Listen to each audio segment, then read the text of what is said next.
विषबाधा झाली असेल तर मग ही पद्धत अवलंबलेली बरोबर आहे असं मी त्या ठिकाणी मानतो।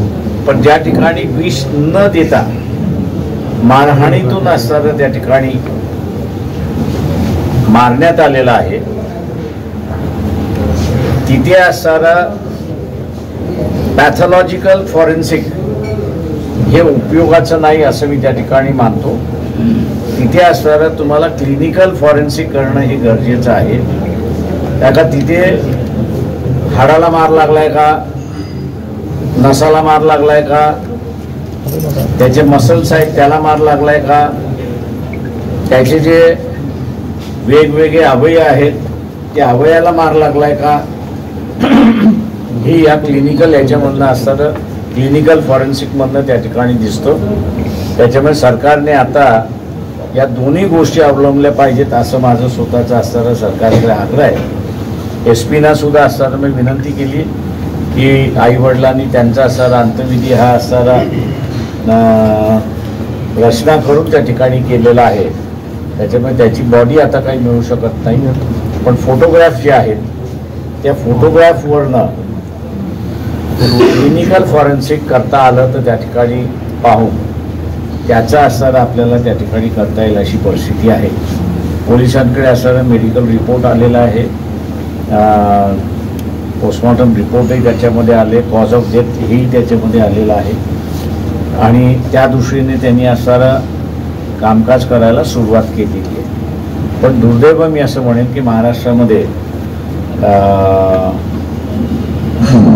हरियाणातली जी पद्धत होती, उत्तर भारतामधली जी पद्धत होती ऑनर किलिंगची, ती दुर्दैवाने महाराष्ट्रामध्ये सुद्धा आली। हे दुर्दैव असं मी त्या ठिकाणी मानतोय आणि याचा सर्व राजकीय पक्षांनी निषेध करावा ही अपेक्षा वंचित बहुजन आघाडी या ठिकाणी करते। आपण आता विचार मराठवाड्यामध्ये मराठवाड्यामध्ये वातावरण बीडची घटना असेल किंवा लातूरची घटना असेल, परभणीची घटना असेल, या घटनांमध्ये या घटनेच्या नंतर कुठंतरी समाजामध्ये तेढ निर्माण करण्याचं काम होतंय का आणि यावर प्रयत्न झाले कुठेतरी कमी? मी असं म्हणेन की शासनच कमी पडते अशी परिस्थिती आहे। या वातावरण बिघडण्याला मराठा समाजाने मागणी केली की आम्हाला OBC मधनं आरक्षण देण्यात यावं आणि त्याला प्रत्युत्तर म्हणून OBCने आम्ही आमच्यामध्ये मराठा समाजाला घेणार नाही ही भूमिका त्यावेळेस घेतली। शासनाने निर्णय घेण्यात आला होता की आम्ही मराठा समाजाचं आरक्षणासंदर्भात कमिशन नेमतो, कमिशन नेमलं, शासनाने मान्य केलं। त्या क्षणाला मला असं वाटत होतं की शासनाने सर्व स्टेक होल्डर्स जे आहेत त्याची बैठक बोलवली पाहिजे होती आणि शासनाच्या हातामध्ये जे आहे ते शासनाने केलेलं आहे। आता हा आम्ही घेतलेला निर्णय कायदेशीर आहे की नाही, घटनात्मक आहे की नाही, घटनेमध्ये बसतो की न बसतो याची तपासणी कोर्ट करेल। कोर्टाने दिलेला निर्णय हा सर्वांनी मान्य केला पाहिजे होता। हे जे असणारं सर्व स्टेक होल्डर्सकडून त्यांनी महत्वून घेतलं पाहिजे होतं। दुर्दैवाने शासनाने त्यावेळेसही केलं नाही किंवा आत्ता ही जी परिस्थिती आलेली आहे परभणीतली असेल, बीडमधली असेल, लातूरमधली असेल आणि उद्या कुठल्या तरी अजून जिल्ह्यामधली येईल, या संदर्भात सामाजिक सलोखा राहिला पाहिजे यासाठी जी पावलं उचलली पाहिजे ती पावलं त्यांनी उचलली नाहीत आणि म्हणून आपण बघत असाल बीड असेल, परभणी असेल आणि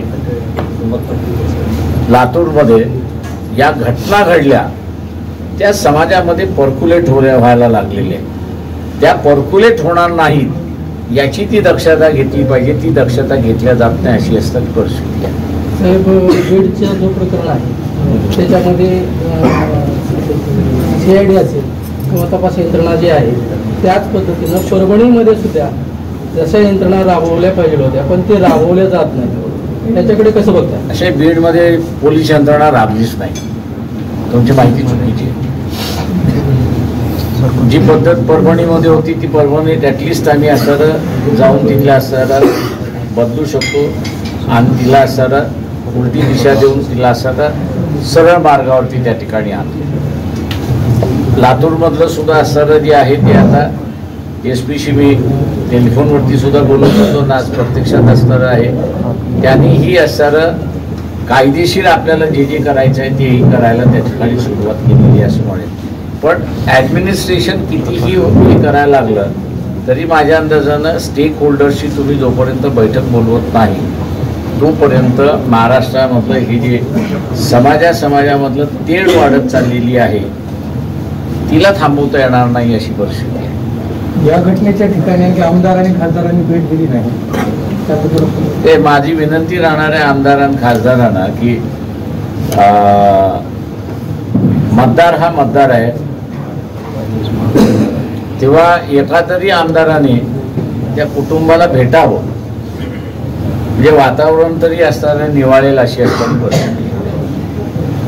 महाराष्ट्रामध्ये ज्या विधानसभा निवडणुकीनंतर भाजपला एखादी सत्तेमध्ये बसायचं स्थान मिळालं, त्यानंतर एस सीमध्ये अनेक पिटिशन पडल्या EVM मशीन विरोधामध्ये आणि एस सी मात्र यामध्ये फारसं लक्ष घालत नाही अशी परिस्थिती.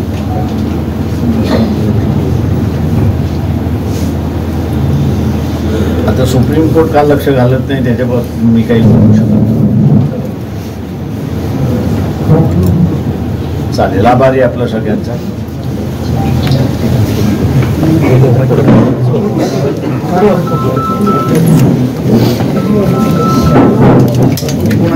वरचं